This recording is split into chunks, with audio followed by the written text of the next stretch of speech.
Hi everybody, this is Liz with 143 Handmade. Welcome, welcome. I am going to be working on a quilt for my niece today. Niece and granddaughters, it's kind of a combo. I've decided to just use the same colorway for all of their Christmas quilts this year because they all like similar enough colors, so that works, so I don't have to overthink it. And all of my scraps will work for all of them. So I was having a very hard time deciding what to make, and then the lovely Kristen over at Scrap Fabric Love started this big block quilt along. So that is what I've decided to do. So you'll have to go check out her video for her measurements and all that, or you can sign up with her newsletter and all that good stuff. But this is a log cabin variant is what she called it. So hopefully you guys can hear okay and the thunder doesn't get too bad. We're having a thunderstorm today. Not a bad one, just, you know, just a little. But I mean, because we have, you know, being here in Oklahoma and all, we have, you know, some of the big thunderstorms where, you know, it feels, you know, like the whole building is shaking just from the thunder. So this one's not bad compared to a lot of them. But this is, I'm making 4 blocks all at the same time. I have decided to go ahead and make them the centers match and then the outer stripe match, but I'm not going to necessarily worry about getting all of the other stripes in the exact same order, all the other colors. And I'm not even 100% sure that I have enough fabric cut to do them all matching, which is okay. This is got, like, you know, kind of a scrappy quilt, kind of not, because I didn't go out and just buy yardage for this pattern, you know. I didn't know, because I didn't know what I wanted to do. So I just went out and bought yardage over the last few minutes when it's been on sale that is in the right colorway. So that way I had options, and then I'm just going from there. So it's kind of scrappy, but it's all new fabric. So, because while I love using secondhand fabric, I know that not everybody does, and so I decided to make sure that everything for certain people in my life is made out of the fresh fabric, shall we say. So I'm just finger pressing these open. As you can see, this takes a minute, but not like a huge long time. Let's go ahead and finger press things. I do have an iron set up just like right behind me on the other desk, but I don't know, I'm really not a huge fan of the iron. I've burned my fingers I don't know how many times. All my kids burn themselves on irons, you know, it just, eh. So what I've decided to do is I did pre-cut the first couple of squares. You know, they were I thought that would be easier to do. But to do the second leg of this first round of log cabin, I thought it would actually be easier to just take this length of fabric, let's see, you know, and chain and do it like I'm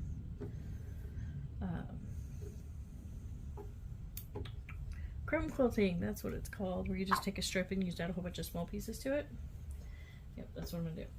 Only it's going to complete my log cabin. Sorry, I'm kind of out of practice. This video is not going to be super great. I'm still going to go ahead and record it and put it out there, but just, you know, I'm getting back in the swing of things. I had my granddaughters last week, and as awesome as it was, in a lot of ways, it was tiring, and it did, you know,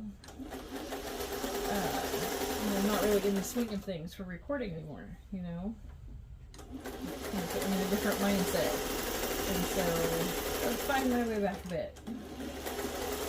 But I'm super excited. We've already talked about them coming back. in a couple of weeks after Miss Bella's birthday. So, yep, I'm super excited about that. So, because that will be a much more relaxed, planned, you know, vacation type trip as opposed to this one, which was for more serious, you know, backup kind of emergency kind of reasons. So, you know, so there was a lot of stress. I mean, we did good, and you know, they did good. There wasn't, you know, excessive tears or anything. They didn't. You know, they did really, really good. They handling the stress, but at the same time, it was stressful for all of us because it wasn't planned. I didn't have a whole bunch of activities for them. You know, I didn't have everything set up like I thought I was going to. So, you know, but we had a good time, and they're gonna come back. So, but I'm just kind of, you know, readjusting to talking to adults. You know, talking to a 5-year-old is so much fun, but it's just so much different, right, than talking to an adult. Okay, there we go. That's the end of that. I'll pull this back up, get my little scrap off of there. I can just sew off the edge here. And that keeps your threads taut, so that way you don't have to hold them in that situation with this type of machine. I learned to sew on a much more automated machine that had an automatic thread cutter, and it had all these features and stuff, and so I'm still figuring out this style of machine, but I do love it. So, let's see, and you can do this part several different ways. Let me make sure that I'm still in frame. Yeah, no, can't see too good there. Okay. Hang on, I'm going to adjust. Okay, so I am back, and what I'm going to do is I'm going to take this, and again, just finger press, hold this out, and take my straight edge, and put a line. This is actually a pineapple ruler. It doesn't really matter. It just needs to be a straight edge. This one has a nice defined center mark, which I do like.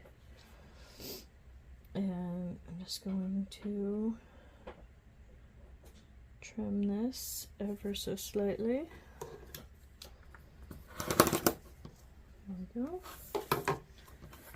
And turn this around and straighten that up.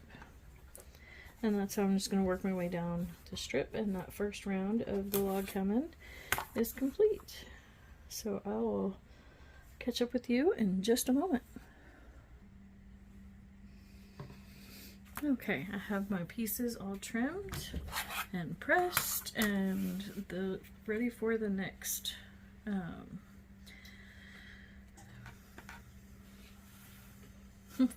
oh my goodness, ready for the next layer of fabric. Oh my goodness, I told you I'm just like, scatterbrained.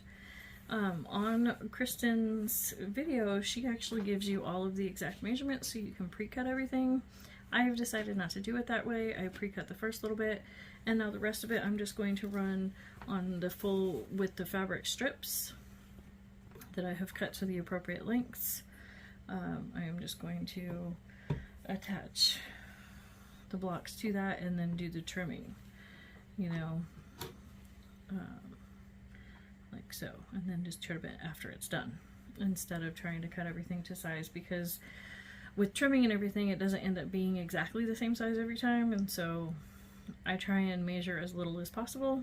This is my little shortcut, and I will get back with you when I have the blocks either completed or partially completed, if I think of something I think you guys need to say or hear or something. I'll be back in just a minute. Hi guys, so I have now finished my blocks. I'm just going to do a quick share of them. And so what I did is I made the center and the first one the same on all of them. But other than that, I just stuck with the same colorway. and I just cut strips, and some of them, you know, both sides of the logs match, but a lot of them don't. I went ahead and went scrappy. I went ahead and there at the end I sewed together all of the bits that I had left, and I just used that as a strip. And so you'll see some scrappiness going on. See how all the ends, you know, those leftover bits were just sewn together, creating that strip. And I like the scrappy strips, I like the solid strips. They both give an interesting look, but so I'm really pleased with how these turned out. These are going to be great cornerstones for my niece's quilt. And I think I misspoke earlier when I said this is for Christmas. This is actually her birthday quilt, but then it will be Christmas quilts for my granddaughters. So it's one of those where it overlaps. But so there's all 4 pieces, and I did 2 with a dark outer border, and I did 2 with a lighter outer border. And you may be able to notice this outer one is, you know, like this one's pretty narrow compared to this one. It's because my seam allowance is not exactly perfect, and so when I trimmed them down to the 20-inch square, some of them ended up with a little bit wider on this outside edge, some of them ended up a little narrower. And I'm totally good with that. I like the scrappy look.